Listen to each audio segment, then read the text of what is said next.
Everything begins with our heroes heading toward the Great Tree, traveling in a ship created by Nagumo. Yua mentions that only 3 labyrinths remain.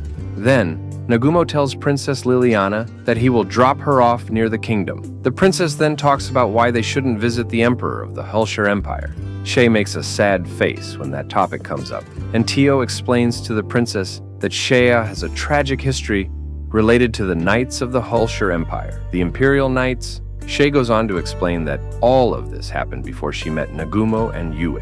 The Imperial soldiers attacked her people, killing many of her relatives and kidnapping others. Tio adds that the Hulshire Empire condemns all beastmen to death simply for being beastmen. And as they know, Shay belongs to a beastman race. Many of her relatives are now slaves in that empire. Koki suggests to Nagumo that they should save the beastmen, but Nagumo responds that in this world, treating beastmen as slaves is normal, so they shouldn't get involved. However, he also tells Kuki that he is free to do whatever he wants. Kuki gets angry and leaves, with Shizuku following to calm him down. Kuki says that Nagumo is cruel for not wanting to save the Beastman race, but Shizuku reminds him that Nagumo has suffered more than they have and might just want to leave this world. Suddenly, they realize that Nagumo is changing the ship's course, so they go to ask what's happening. The others explain that Imperial soldiers are chasing some girls. Kuki tells Nagumo that if he doesn't save them, he will. But Nagumo tells him to calm down and asks Shay to check who they are. Shay identifies them as Lana and Mina. Kuki insists they should save them because they look weak, but then the girls suddenly defeat the Imperial soldiers, leaving everyone speechless. Yes, if you remember from the first season, Nagumo trained the Haulia tribe, so now they are very strong. The princess asks why those bunny girls are so strong, and Shay explains that they endured Nagumo's training. A battle breaks out between the Haulia and the Imperials. The Haulia defeat all the soldiers, but one survives and tries to attack the bunny girls, but Nagumo shoots him from his ship. Nagumo jumps from the ship and goes to greet the Haulia, congratulating them on how strong they have become. Shay asks what they are doing fighting Imperial soldiers and where the rest of the tribe is. The young man suggests they move to a quieter place to explain in detail. So, everyone boards Nagumo's ship, where the young man explains that one day, beasts attacked the Haulia tribe. After defeating those monsters, they were left without weapons, and that's when the Imperial soldiers arrived, claiming the Imperial capital had been attacked, and they needed labor to rebuild it. The tribe's chief left with a group of Haulia, but when they entered the Imperial capital, they lost contact with them. Nagumo then decides they will head toward the Empire. Shay tells Nagumo it's not necessary, saying her family is probably fine, but Nagumo gently caresses her cheeks and tells her there's no need to pretend. He reminds her that she is important to him, which makes her confess she is indeed worried about her parents. Suddenly, the scene shifts to the Hulshire Empire's prisons, where we see a beastman inside making a strange face. Moments later, our heroes are in the Empire, and Nagumo notices the disaster in the city, caused by monsters that attacked, or rather, demons. Beast children are being forced to work, and one of them trips. A soldier's about to hit the child for that, but Koki stops him. Nagumo tells Koki to try not to get into trouble, but Koki accuses him of being a bully because he doesn't want to protect Shay's relatives. Nagumo replies that Shay is different from the other beastmen. After investigating for a while, they realize that many of Shay's relatives had caused chaos in the city. Hours later, Nagumo wants Koki and the others to distract the Empire's soldiers by pretending they are going to rescue a beastman from prison, so he makes them Power Rangers helmets. Meanwhile, in the castle's prisons, the beastmen say that Nagumo is like a dark lord and believe he is an ogre. Nagumo overhears them and insults them. They think they are hallucinating. Nagumo then frees the Beast Boy from the cell, while Koki's group begins attacking the castle disguised as Power Rangers. Meanwhile, Shay's father, the leader of the Haulia, is being tortured, but tells the Empire soldiers they are weaklings. Nagumo calls him crazy. Yes, friends, that's Shay's father. But Shay begs Nagumo to save him, so Nagumo takes down the soldiers. He then tells Shay's father that everyone else has already been freed, and he is the last one remaining. Hours later, far from the Empire, all the Haulia reunite, and Shay cries with joy. Later, they meet with Nagumo, and Shay's father informs him that when they were captured, they were interrogated all day because the Empire wanted to understand how the Haulia had become so powerful. He then says he believes the Haulia are strong enough to declare war on the Empire. Shay tells her father to stop saying crazy things, but Nagumo, since he was the one who trained them, wants to hear the plan clearly to prevent them from doing something reckless. Shay's father explains that if the Halia keep defending themselves, they will all eventually be taken away, so it's time to strike. He insists they must protect other rabbitmen villages that aren't as strong. However, he clarifies that they aren't fools. It won't be a war, but rather silent, nighttime assassinations of the Empire's high-ranking officials. Nagumo makes it very clear that if they fail, it could mean the end of rabbitmen all over the world. Shay cries, fearing for her family, but Nagumo reassures her, promising not to leave her loved ones alone. He then tells the Halia that he won't allow any of their actions to make Shay cry. Therefore, the plan will change. They will have to eliminate the Emperor directly, along with his entire family and friends. The next day, Yue is kissing Nagumo and asks him if Shay is also special to him. He confesses that both she and Yue are the two most special people in the world for him. To keep her from feeling jealous, he kisses her again, and then everyone finds them kissing. Meanwhile, the princess is talking to the Emperor, telling him everything that has recently happened in their kingdom, including how powerful Nagumo is.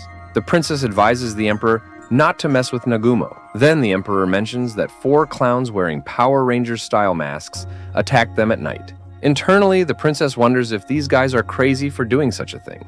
The Emperor starts questioning Liliana, as he believes Nagumo was involved in everything that happened the previous night, including the escape of the Rabbitmen. To make matters worse, he says that one of the fools, dressed like a Power Ranger, had the same sword the hero uses, which means Koki.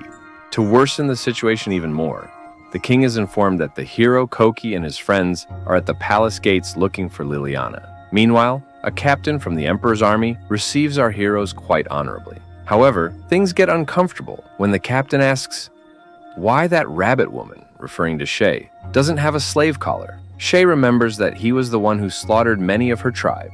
The man begins insulting her, saying she won't be spared, even if she's with the hero.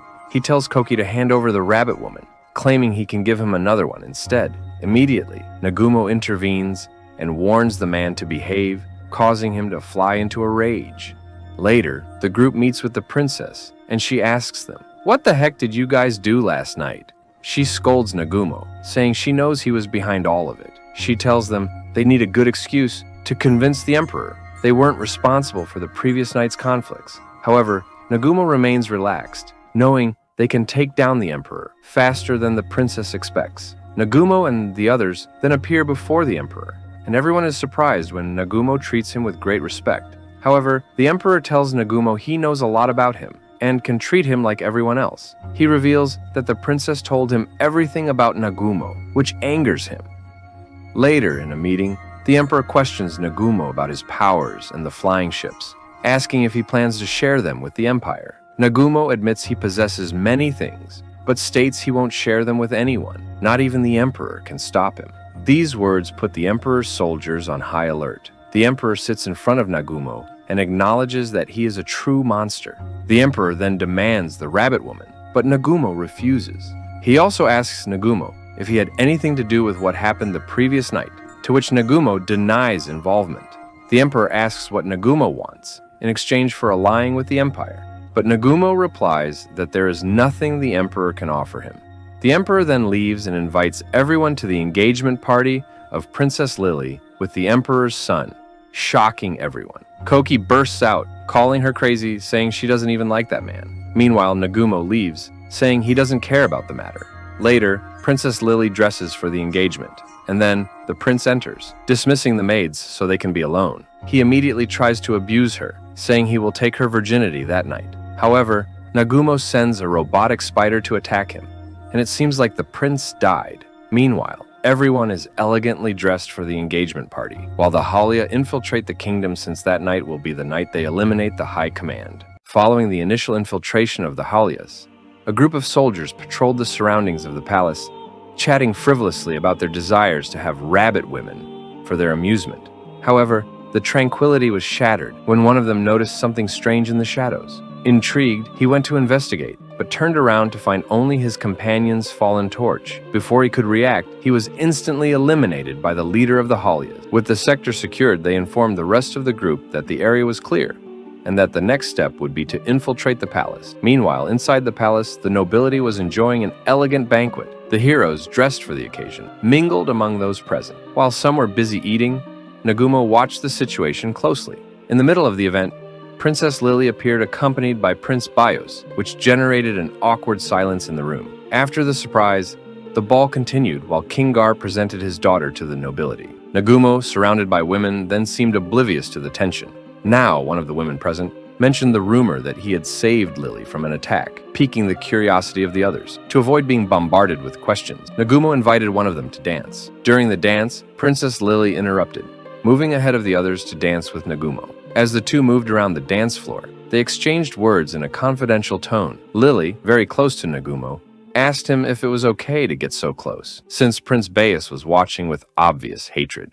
The princess, with an air of defiance, replied that she did not care about the prince's reaction, since that night she would be recognized as heir, and Bias lovers would lose all power. She even hinted that, if she ever needed help, she trusted Nagumo to save her. He calmly assured her that she was already safe, and that the crown prince was finished, which reassured Lily. As the dance ended, the other women made envious comments, speculating about Lily's future marriage. For his part, Nagumo tried to enjoy the moment, but was interrupted by Sie, who informed him that it was time to act. Before leaving, Nagumo gave Sie permission to act freely, reminding her that, at this point, she was the daughter of the leader of the Halia and could do whatever she deemed necessary. In the main hall, King Gar began a speech about his son's engagement, but his speech was abruptly cut short when the lights went out and a shower of arrows rained down from the shadows. The Halias, strategically hidden, began their attack. Although no arrows directly hit the king, he defended himself with his sword and a wind barrier while launching fire attacks to protect himself. However, the Halias took advantage of the confusion to eliminate the king's guards. Elsewhere in the palace, Sie faced a group of reinforcements led by Grid, an enemy who had underestimated her. Grid forgot that Sie was part of Nagumo's group, where no one was weak. In a fierce clash, Sie defeated the soldiers one by one, until she was face to face with Grid. Remembering the pain he had caused her in the past, Sie, with unrelenting force, dealt him a devastating blow in the stomach, forcing him to beg for his life. However, far from showing mercy, he launched him into the sky and finished him off with a blow that sent him to the moon, fulfilling his longed-for revenge. Back in the hall, the paralyzing poison that the Halias had spread began to take effect. This weakened the king, allowing multiple arrows to hit him and strike him down. With the king vulnerable, the leader of the Halias declared that the kingdom must accept their conditions, to grant them complete freedom and never interfere in their affairs. To reinforce their point, they placed the necklace of the oath on the king, making it clear that they were not willing to negotiate. Despite these measures, the king refused to yield, even after they executed his son, Prince Bios. The destruction increased, and the Halias continued to eliminate soldiers and wreak havoc on the palace. Finally, on the verge of despair, the king publicly agreed to their demand, declaring that the Halias, by demonstrating their strength, had conquered the castle. With this victory, the Halias obtained the freedom they had longed for. Hashim, a key player in the strategy, was congratulated for his impeccable performance, thus sealing the victory for his tribe. Then we see Nagumo with the Halias on the ship, and he explains why Verbergen doesn't want them, and that is that they consider the Halias sinners. Although at present things have changed after the king speaks with Nagumo, clearly upset for collaborating with the Halias, and proposes his daughter as a wife. But the girls are offended, but the king reproaches the princess for being with Nagumo dancing, although he denies the relationship. And the king says that the princess not having a husband, the kingdom will weaken too much, although the boys are happy for Lily, since she could be with someone she wanted. And the king proposes anything to Nagumo,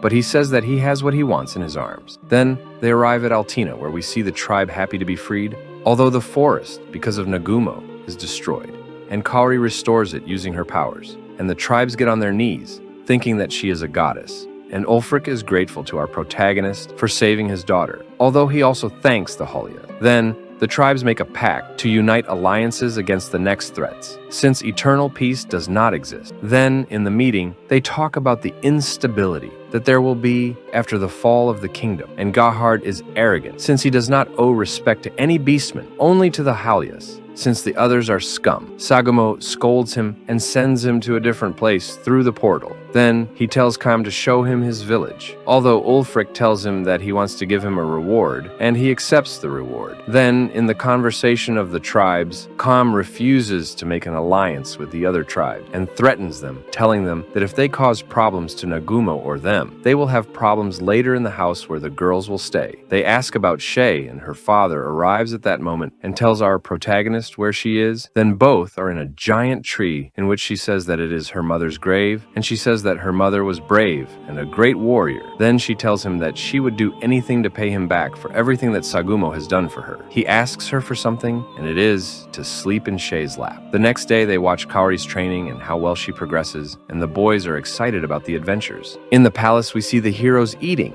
and Lily crossing through Nagumo's portal, and talks to the other people about her relationship with our protagonist and her gratitude for being a hero to her. Then, in the forest, Nagumo is with the boys to enter the labyrinth, reading the instruction, and we see how they enter, and already being inside. Nagumo says the direction where they have to go. Shay stops and asks him why, but suddenly he captures Yue, Tio, and the big hero, and points the gun at Yue while telling her imposter, and where the real Yue is, and shoots her in the shoulder. But seeing that she does nothing, she gets rid of them, and says that the portal sent them to another place. And advancing through the labyrinth, a noise is heard, and the boys prepare for combat, and it turns out to be a swarm of insects. We see how the boys strive to finish them off, but Nagumo, only with his gun, gets rid of them easily. Then, when they finished with, we see the boys very tired. Then, a monster appeared, in which Kuki wants to finish him off, but Nagumo stops him. The others are confused, and stares at him, and suddenly says that it is Yue, and the monster, reacting happily, turns out to be her. Apparently that portal changed her appearance, left her without equipment, and cannot use magic. Then, Kaori tries to use her regeneration magic,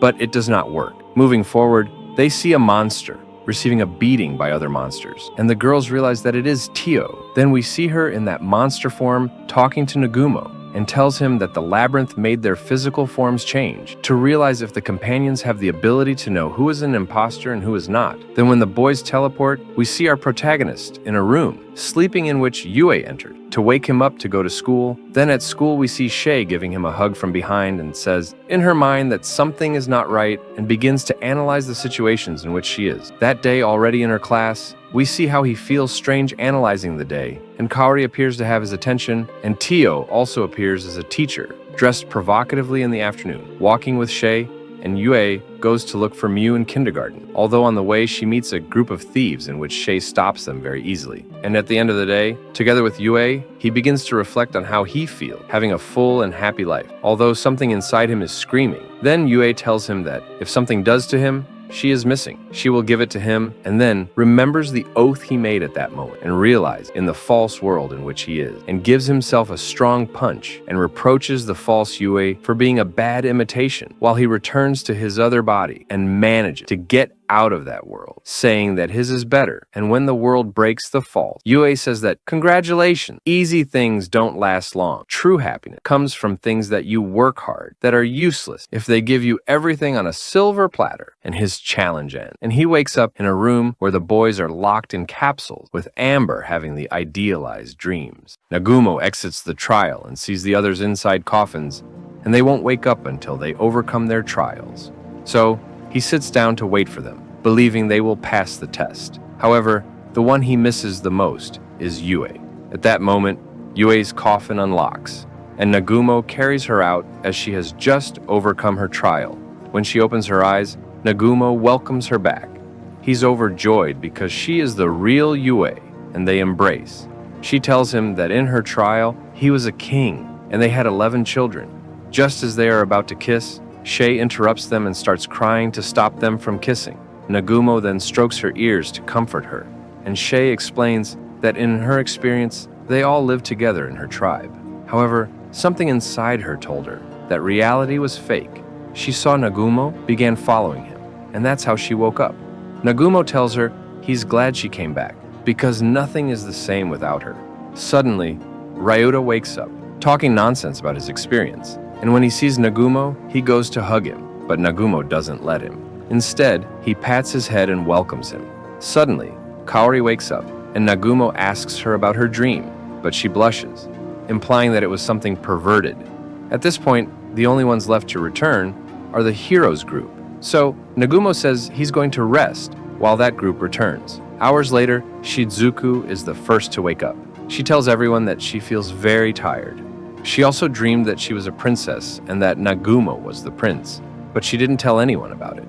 Since the others still weren't waking up, Kaori used her magic to wake them. Once everyone is awake, they prepare to cross the portal, though they're afraid because they don't know if they'll enter dreams again. However, when they cross, everyone stays together. They keep walking and suddenly it begins to rain.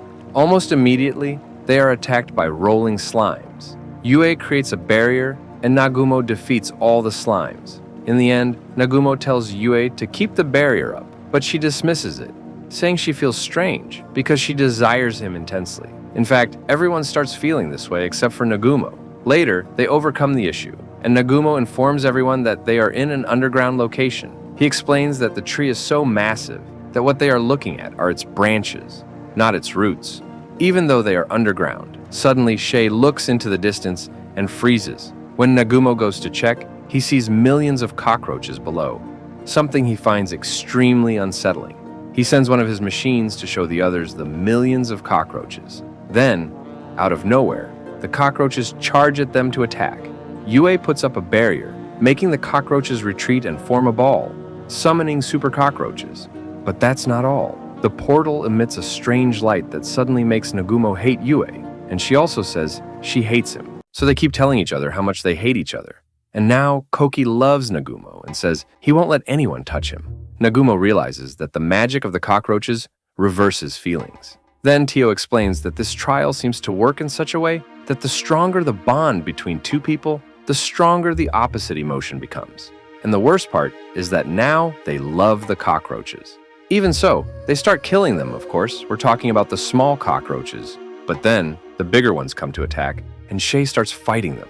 Basically, everyone organizes to fight the humanoid cockroaches. Nagumo keeps fighting the cockroaches, and suddenly Yue attacks the cockroaches and Nagumo with some spiritual dragons. And Nagumo gets angry because Yue injured him with that attack. Suddenly, the cockroaches create a more powerful one that attacks with acidic power. However, Nagumo fires missiles at it and defeats it. Even so, more and more cockroaches of all kinds keep appearing, and those two keep fighting them. At one point, one of the cockroaches uses the Shadow Clone Jutsu and dodges all the shots Nagumo fires at it. Even so, Yue paralyzes it, and Nagumo shoots it, finishing it off.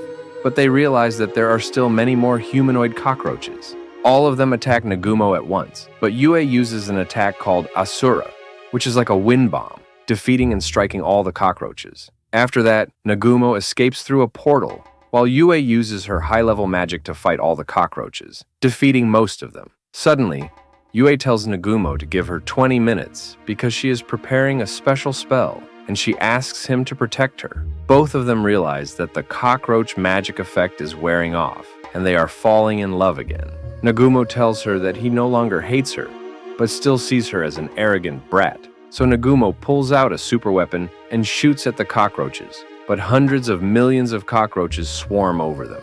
Nagumo says there must be a cockroach god somewhere that they have to defeat to end this trial. At that moment, Yue finishes her spell, which is called Divine Purgatory, and it wipes out all the cockroaches. Nagumo tells Yue that her attack was so powerful, it seems like she defeated the Cockroach King. After this, they regroup with the others. Suddenly, everyone sees that a part of the branches of the great tree is glowing, and roots emerge from that part. Those roots lead them to a door, and now they appear in a place that looks like paradise.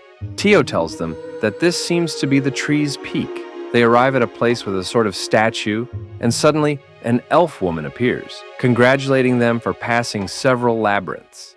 She tells them that she is the one who designed all the trials. She also tells them that she has just given them the magic of evolution, which enhances all powers by at least one level. She explains that if they train this magic enough, it will become the magic of a god, surpassing divine magic. However, there are 7 of these types of magic, and she and her companions were only able to create 3 because they are very difficult to make. Then, she gives Nagumo a compass, telling him that it allows him to find whatever his heart desires. It doesn't matter what it is. It could even be an object from another world, or lead him to another world. And these words leave Nagumo deeply impressed. If you made it to this part of this video, comment the word Anigoat, subscribe, and remember, I upload 3 videos daily.